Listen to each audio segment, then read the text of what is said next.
खबरों में बने रहने के लिए बेल आइकन दबाएं और फर्स्ट इंडिया न्यूज को सब्सक्राइब। करौली जिला मुख्यालय पर आम जन और व्यापारियों की मांग पर सुविधा के लिए मंगलवार से प्रशासन ने किराना, कृषि उपकरण, मोबाइल शॉप आदि खोलने की 8 से 12 बजे तक की अनुमति प्रदान की, जो समय होगा। लेकिन इस अनुमति की खुलेआम धज्जियां उड़ती नजर आई। जिन दुकानों को खोलने की अनुमति प्रदान की गई, उनके अलावा भी जनरल स्टोर, फैंसी आइटम्स, लोहे के उपकरण आदि की दुकानें भी खोली गई। इस दौरान सोशल डिस्टेंसिंग की अपील भी बेअसर नजर आई। बड़ी संख्या में लोग और दोपहिया वाहन चालक भी बाजारों में निकल पड़े, जिससे बार बार जाम की नौबत तक आ गई। हालात ये हो गए कि सवा महीने से पुलिस प्रशासन द्वारा लॉकडाउन को लेकर की गई मेहनत पर पानी फिरता नजर आया।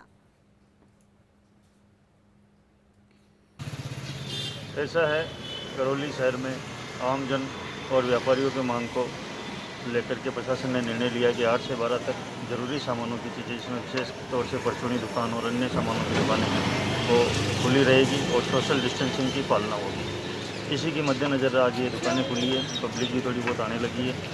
हम इसी स्थिति का अध्ययन कर रहे हैं कि ये स्थिति सही चलेगी या कैसी चल रही है। लॉकडाउन में जो छूट दी गई हैं उसको देखते हुए करौली प्रशासन ने एक अच्छा कदम उठाया कि दुकानों को खोला जाए सुबह 8 से 12 बजे तक, सब्जियों की और जो भी दुकान है। लेकिन देखने में आया कि सोशल डिस्टेंसिंग बिल्कुल नहीं हो रही है। मैं अभी मैं देख के आया था कि सीआई साहब और अपने पूरी टीम के साथ में पूरे बाज़ार वालों से समझा रहे थे, कह रहे थे, लेकिन तो भी बाज़ार वाले नहीं मान रहे थे। तो देखिए कि कुछ दुकानों को खोलने की इजाजत दी गई थी, क्योंकि जिस तरह से कोशिश ये की गई है कि जो कुछ ग्रीन जोन है उनमें कुछ दुकानें खोली जाएं, कुछ समय की छूट दी जाए। लेकिन जिस प्रकार से ये तस्वीरें सामने आई है वो किसी को भी परेशान कर सकती हैं। लॉकडाउन की जमकर धज्जियां उड़ाई गई, सोशल डिस्टेंसिंग भी बिल्कुल बेअसर नजर आई। और मनोज जैन हमारे सहयोगी ज्यादा जानकारी के लिए हमारे साथ जुड़ गए हैं इसी खबर पर। मनोज, आखिर क्या वजह रही, किसकी लापरवाही दिखी इस पूरे मामले में जो लोग ऐसे उमड़ से पड़े और बिल्कुल सोशल डिस्टेंसिंग का भी ख्याल नहीं रखा? जी खुशबू, बिल्कुल मैं बताना चाहूंगा, लगभग सवा महीने से जिला मुख्यालय पर लॉकडाउन की पूरी तरह पालना कराई जा रही थी। पुलिस प्रशासन के अधिकारी, विशेष तौर पर कहा जाएगा एसपी अनिल कुमार के नेतृत्व में पुलिस टीम इसको पालना कराने में जुटी हुई थी। सुबह जो छूट दी जाती थी उसमें खरीदने की व्यवस्था भी थी। इसके अलावा सब्जी के ठेले गलियों में भी नियुक्त किए गए थे, जहाँ से लोगों को सब्जियां मिल रही थी। किराने की होम डिलीवरी की व्यवस्था भी थी। कहीं ना कहीं इसका उल्लंघन होता तो पुलिस द्वारा दुकानें बंद कराई जाती थी।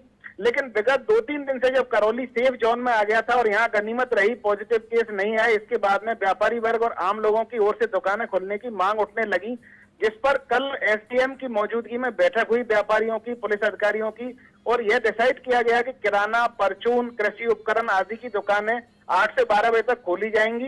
इस दौरान हिदायत दी गई कि मास्क का उपयोग लगाएंगे दुकानदार और ग्राहकों को भी लोगों को मास्क लगाना होगा, सोशल डिस्टेंसिंग की पालना करनी होगी। सारी हिदायतों के साथ में दुकानें खुलवाई गई। लेकिन आज सुबह जब दुकानें खुली तो इन सबकी साफ तौर पर धज्जियां उड़ती नजर आई और सीधे तौर पर इसमें जिम्मेदार जहां लोगों को ठहराया जाएगा, वहां दुकानदार भी दोषी इसके माने ही जाएंगे, जहां भीड़ उमड़ी और सोशल डिस्टेंसिंग की पालना कतई नहीं कराई जा सकी। सूचना पुलिस प्रशासन तक पहुंची। इसके बाद में पुलिस बाजारों में निकली, कुछ दुकानों को बंद कराया गया, कहीं कहीं इसकी सोशल डिस्टेंसिंग की पालना के निर्देश दिए गए। लेकिन साफ तौर पर जो जानकार है उनका ये कहना है कि यदि यही हालात रहे तो वो स्थिति नहीं, कोरोना का संक्रमण का कहर यहाँ टूट सकता है, कोई भी इस लापरवाही को जन्म दे सकता है। इसके अलावा लोग यदि इसकी पालना नहीं करेंगे तो हो सकता है पुलिस प्रशासन को फिर से ऐसा कोई निर्णय लेना पड़ सके कि बाजार नहीं खुले या दुकानों को सीमित तौर पर ही खुलवाया जाए। मनोज, तो क्या अभी दुकानों को पूरी तरह से बंद कर दिया गया है या फिर कुछ एडवाइजरी दी गई है, लोगों को समझाया गया और उसके बाद अभी छोड़ दिया गया है? जी 8 से 12 बजे तक दुकानें खोलने का आज समय था। पुलिस की ओर से समझाइश की गई है और कम से कम उन दुकानदारों को हिदायत दी गई है जो ये छूट में शामिल नहीं थे। मैं साफ तौर पर बताना चाहूंगा, जनरल स्टोर, डिपार्टमेंटल स्टोर या रेडीमेड की दुकानें, या इसकी जूते चप्पलों की दुकानें, ये इसमें शामिल नहीं थी। लेकिन सुबह ही सुबह देखने में आया ये दुकानदार भी अपनी दुकानें खोलकर बैठ गए। इसके अलावा बाइकों से और पैदल बड़ी संख्या में लोग बाजारों में खरीदारी के लिए निकल पड़े और एक भीड़ की और जाम की सी स्थिति बाजारों में नजर आई। इसको लेकर पुलिस प्रशासनिक अधिकारियों के हाथ पांव फूल गए। आज दोबारा डायरेक्शन दिए गए हैं पुलिस प्रशासनिक अधिकारियों की ओर से और कहा गया है कि लोग ये धैर्य रखें। रोज जब 8 से 12 दुकान खुलेगी तो लोग रोज सामान खरीद सकते हैं। ऐसी क्या विपदा आ पड़ी कि लोग एक ही दिन सामान खरीदने निकल पड़े और पूरी तरह से सोशल डिस्टेंसिंग की धज्जियां उड़ाते हुए नजर आए। बिल्कुल, कम से कम जो तस्वीरें नजर आ रही है मनोज, उससे यही लग रहा है कि सोशल डिस्टेंसिंग की धज्जियां उड़ा दी गई हैं और लोगों को भी कोई फर्क नहीं पड़ रहा। हालांकि प्रशासन ने कोशिश की है, देखना यह होगा कि आगे किस तरह से इस पूरे मामले में प्रशासन डील करती है। शुक्रिया आपका इन तमाम जानकारियों के लिए।